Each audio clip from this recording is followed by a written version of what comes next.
Aha, yes. Well, I think it's that time once again. We're going to be continuing our little trek through the Sonic the Hedgehog games by going back to the very beginning, Sonic the Hedgehog.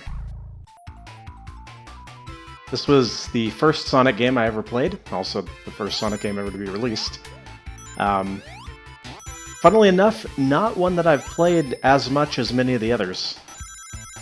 It also tends to be one of the more difficult ones, in my opinion anyway. Maybe that's just my lack of practice with it. But I did definitely have to do some practice runs to figure out, like, which way do I want to go in each level and that sort of thing. Like there. You would miss that if you were just holding to the right. And maybe that's something that's missing from certain Sonic games. But I think one of the best parts about this game, both now and specifically when it came out, is the fact that there are so many different paths through the levels. I mean, you can just hold right and run through to the end, but you miss some stuff. And it makes for some good replay value. Oh, I totally botched that jump through the bonuses there, didn't I? But if I hadn't brought it up, you might not have noticed it. Maybe. Anyways, what are we doing today? Well, we're going to be doing a complete 100% playthrough.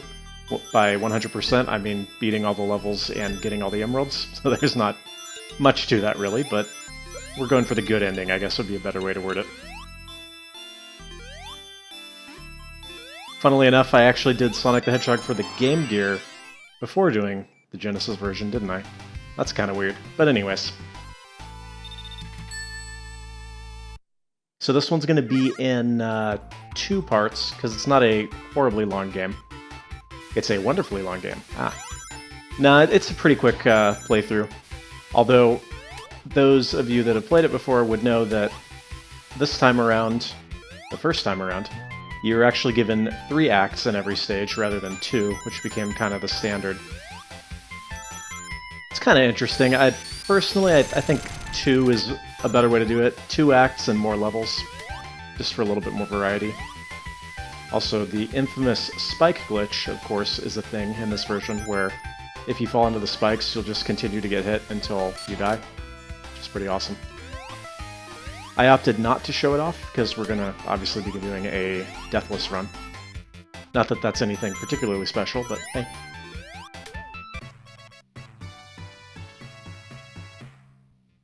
Now, if there's one downside that this game has in comparison with, say, Sonic 2 or Sonic 3, that would be the lack of a spin dash. The addition of that feature in Sonic 2 was really a game changer. The thing is, if you're sitting at the bottom of an incline, it's so nice to be able to just instantly build up that momentum. Whereas in this one, you kind of gotta like run back, run forward, run back, run forward, do a little seesaw thing, but it's not that big a deal.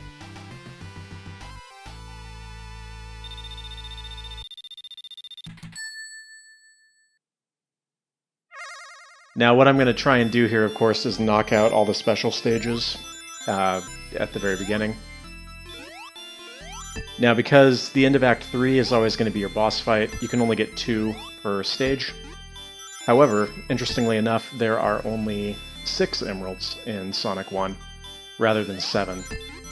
Which, I'm not sure if this is what they were going for necessarily, but from a lore perspective, kind of makes sense, because you don't turn into Super Sonic in this game, and you do turn into Super Sonic when you get all 7. So, hey, there you go. And obviously, it is, of course, a Dragon Ball Z reference. But, anyways.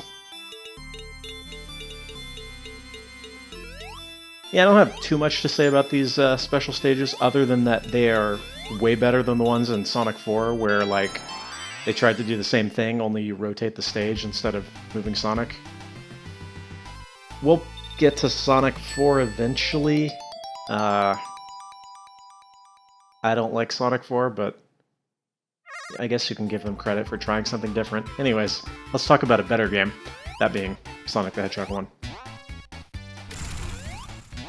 Now, funnily enough, when I was very little, playing this game for the first time, I never was able to make it past Green Hill Zone Act 2, at least not for quite a while. Because I was stuck in that just hold to the right, you know, I wasn't particularly well coordinated when it came to games, because this, really, if I think about it, this was my first video game.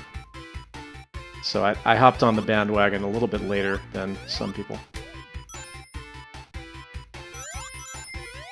But man, when you look at this game, you know, it still looks great, it still sounds great, it still plays great. It's just, all in all, pretty great. So great, in fact, that they felt the need to add Green Hill Zone into every single Sonic game that came afterwards. So, there's that, I guess?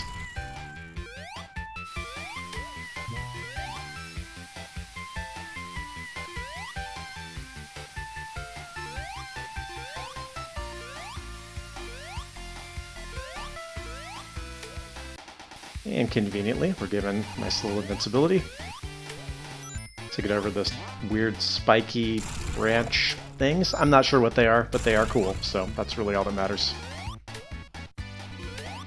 But anyways, just get a look at that, you know, that blast processing that's going on right now. Pretty wonderful. I will say, though, the parallax scrolling in the background looks really awesome.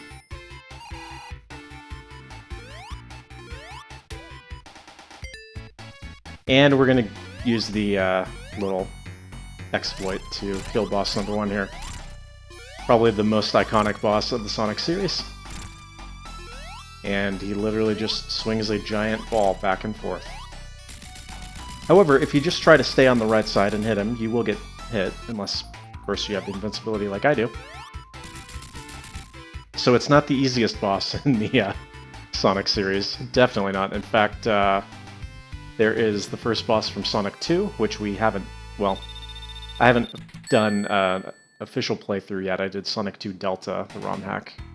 But then there's also that boss from Sonic the Hedgehog Game Gear, which was absolutely hilarious how pathetic that boss was. Which, by the way, is on my channel, if you want to check it out. Ooh, that was close, wasn't it?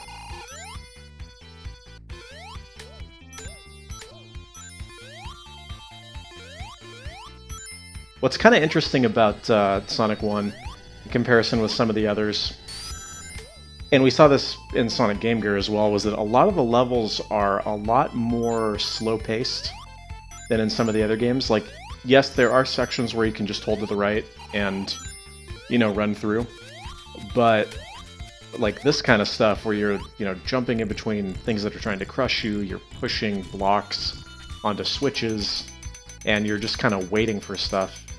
It's a little bit different. It's not really bad, just different. I wouldn't necessarily call it puzzle elements, but more platforming than some other sections, for sure.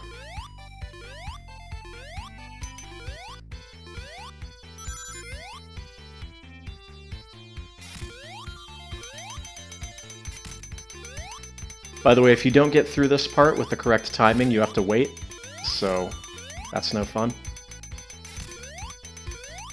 And you can also get crushed by those, as I found out during my practice runs.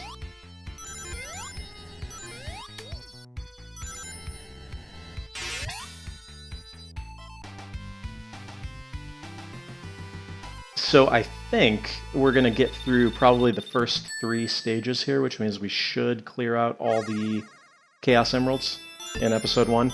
Oh, this one's a nightmare. This used to be my least favorite one.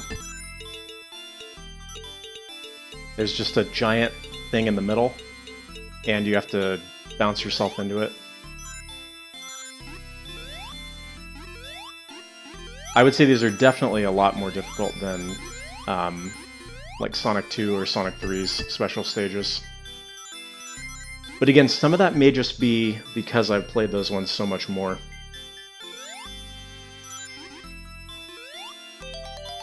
Yeah, these are certainly not my favorite, but hey.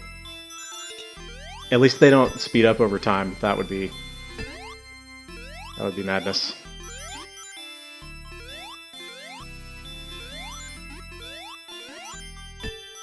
And yeah, sometimes you just get kind of stuck. There we go.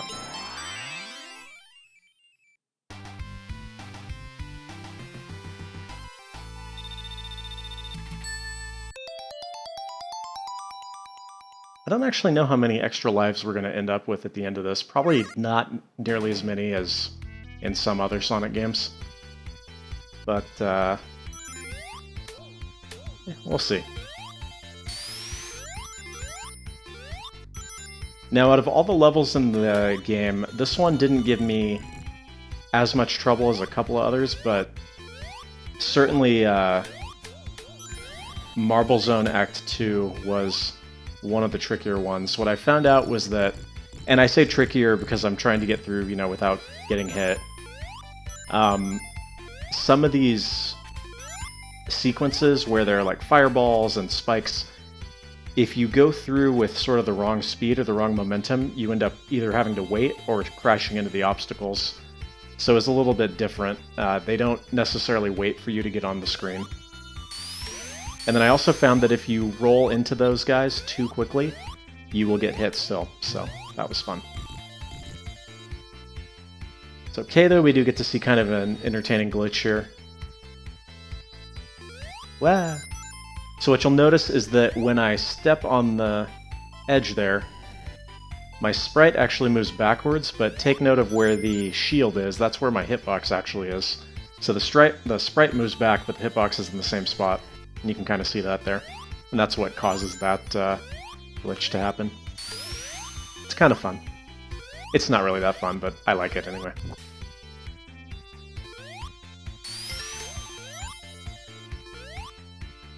By the way, I guess I didn't mention it, but if you have not played this game, you have to finish the act with 50 rings in order to get the super ring at the end.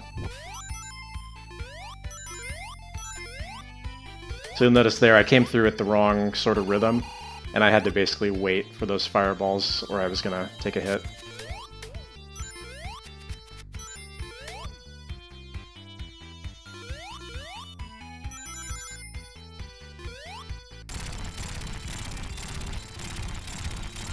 That's satisfying though, isn't it? Mm-hmm. Every time you miss one and have to start over with your streak, you die a little bit inside. At least I do. Maybe that's just me.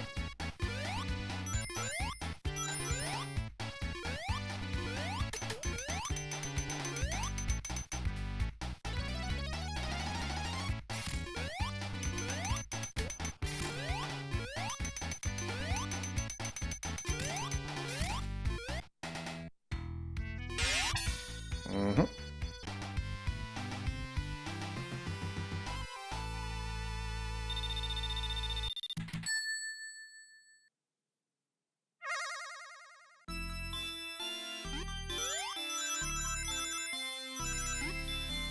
So it's kind of funny how some of these are a lot more linear, some of them are a lot more open. And then sometimes you get this kind of nonsense where you're like, well, did I go the right way? I don't know. Although the arrow made of rings generally tends to help a little bit with that. Fortunately, in this, even if you do go the wrong way, as long as you are a little bit careful and don't just overcommit to flying at, 500 miles per hour, you can usually correct.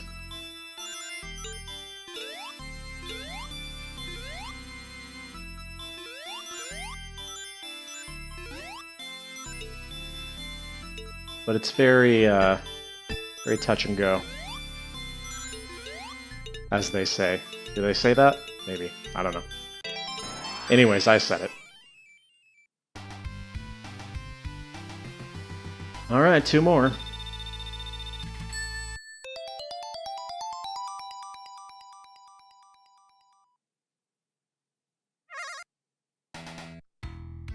By the way, worth noting, I guess, I mean, is it really worth noting? This game has an amazing soundtrack. I've said it before, though, that's kind of a given in Sonic games. I mean, even the bad Sonic games still tend to have good music. It's just one of those things. Oh yeah, see, we can do that glitch again on the wall there. Kind of funny. And if you stand there, still pressed against the left wall, you will continue to do that.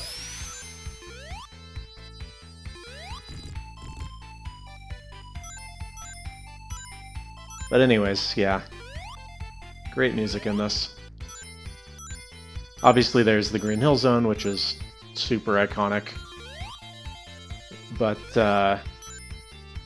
some of my other favorites we'll get to, like Starlight Zone is pretty great. Labyrinth Zone is good. I mean, they're all good, really. Yeah, that part is a little bit of a danger zone. If you came through with the wrong rhythm, you get nailed by those fireballs.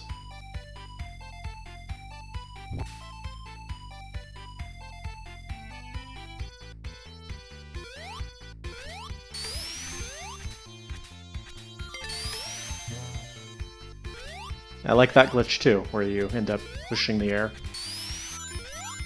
Apparently it doesn't take all that much to amuse me, is what I've discovered over the course of commentating this playthrough.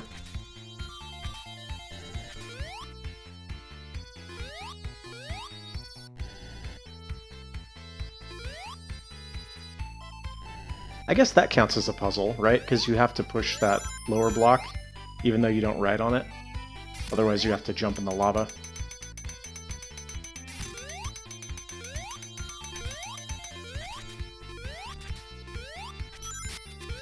Anyways, now that I think about it, when you compare the first level, second level, and then the third level that we're going to see in a few, there is actually quite a bit of variety in the level design, which is nice. Hey, we did it again.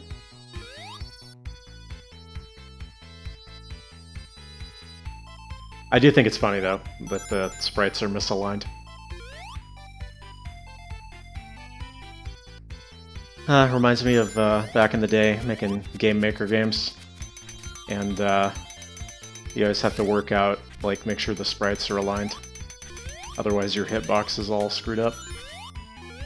Those were the days. You know what I should do at some point? I should do a little, like, mini video for all my old high school Game Maker projects. Don't get too excited, they were pretty low-tech and kind of silly. Anyways, I'm just about to our boss. Once again, not the most difficult boss ever, but you do have to kind of pay attention to the pattern, otherwise you end up taking a hit. So, drop a fireball, 2 hits, jump over, 2 hits, jump over again, and that's basically it. If you just try to stay at one side, you will get hit. Not that big a deal. Oh, and he misses the jump on the... I don't know. Does that warrant a restart? It might.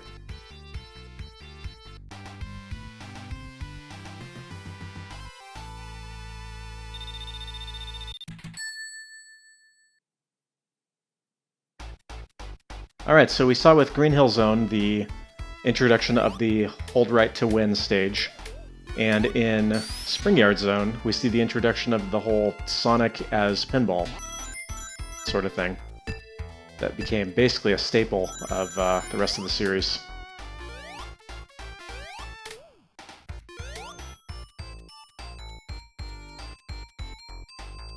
I always found the palette of this stage to be kind of weird.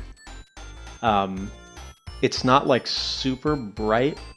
Well, it's weird because you've got all these neon lights, but the color palette itself is kind of washed out. It's just a little bit different. Oh yes, there's the glitch again, yes. Oh, I'm so happy. Anyways.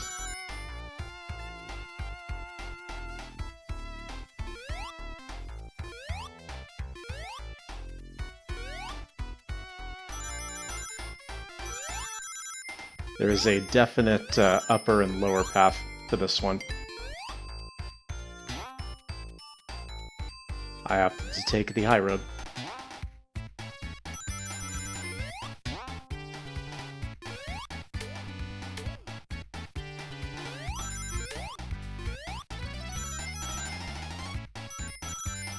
Yeah, I'll take advantage of that invincibility, why not?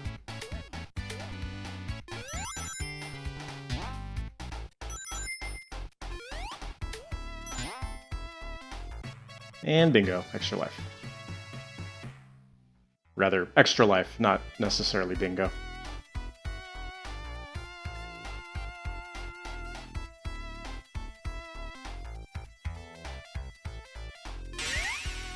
Whoops, nope, nope, okay. Bear with me here, we're almost through the special stages.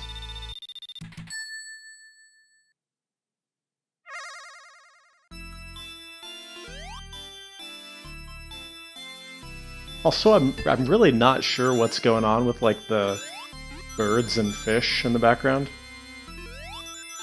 I don't know if these have some sort of deeper meaning, or it was just something random that the art team came up with.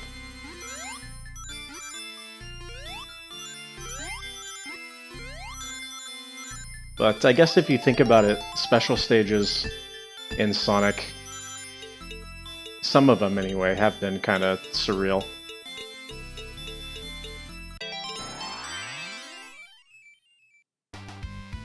They all sort of are set in that, remember the Simpsons Halloween special where everything was 3D and they went to the, like, computer world? They're all set in, like, that kind of setting. That was a heck of a reference there. One of my favorite episodes, though. But anyways, we're talking about Sonic, not the Simpsons. Also, it really took me more tries than I'd care to admit to nail that stupid, like, oh, I'm gonna do my, like, skid off the edge there so that Sonic looks concerned as he's falling. For whatever reason, I really wanted that to happen, even though it bears no, like, impact whatsoever on the rest of the level. I just thought it looked nice and cinematic. So there you go, a little behind-the-scenes look. Also, why am I facing down? Ah!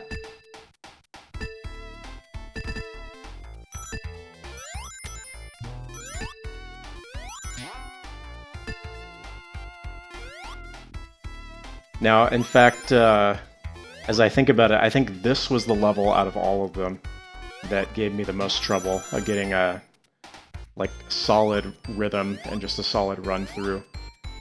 It was either something like, oh, you know, I missed a bounce, or I, you know, fell down, or something, and it was like, yeah, you know, I think I'm gonna get a better take of that.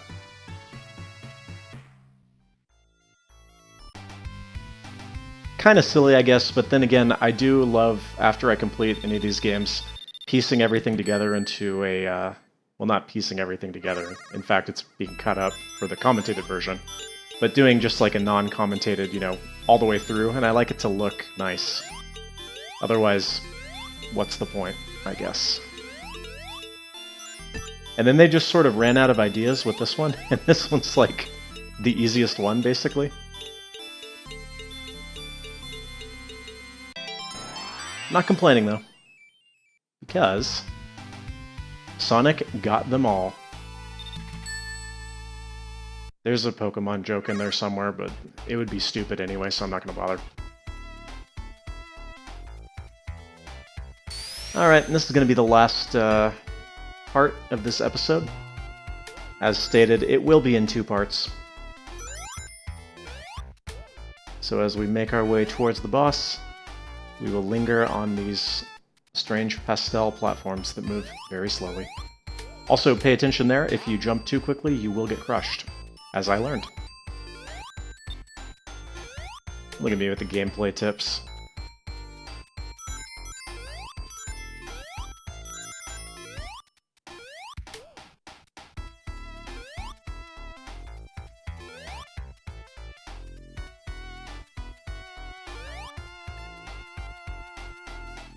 Funnily enough, the background here,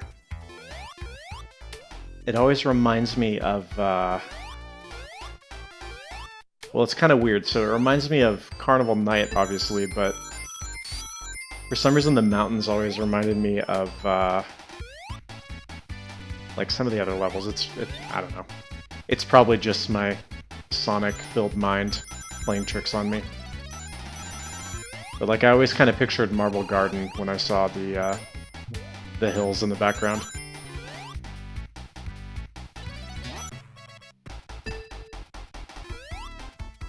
Oh, and he missed the bounce. It's okay, though. Alright, we made it to 10 lives anyway. I'll be getting a little bit higher than that.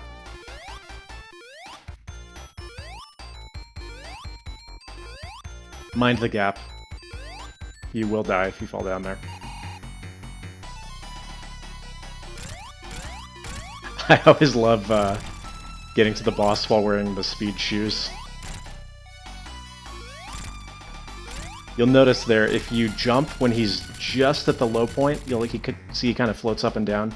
You can score some hits, make that a little bit easier. Anyways, that was part 1. We got one more part of this left, and it'll be coming up sooner rather than later. Hope you enjoyed so far. See you on the next one.